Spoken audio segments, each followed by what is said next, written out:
Ramai yang risau bila dengar Malaysia runding dengan Amerika.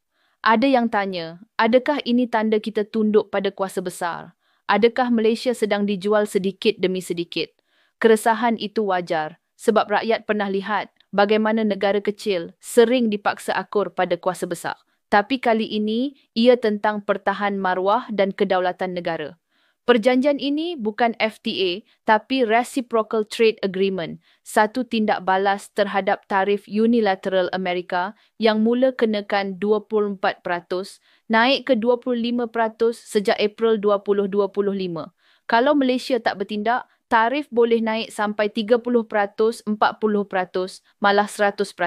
Sebab itu kita berunding untuk lindungi pasaran ekspor 200 bilion ringgit.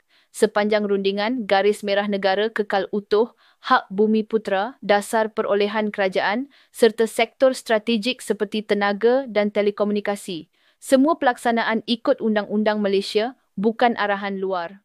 Dan hasilnya jelas, tarif berjaya turun dari 25% ke 19%. Lebih 1,700 produk utama seperti sawit, getah, koko, aeroangkasa dan farmaseutical dikenakan kadar tarif lebih rendah daripada 19%, menyelamatkan ekspor bernilai 22 bilion ringgit.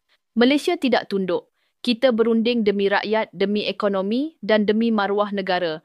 Dalam dunia yang penuh tekanan geopolitik, kuasa sebenar bukan siapa yang menjerit paling kuat, tetapi siapa yang mampu berdiri tegak dengan kepala tinggi dan hati bersama rakyat. Jangan lupa untuk like, share dan follow Newsends.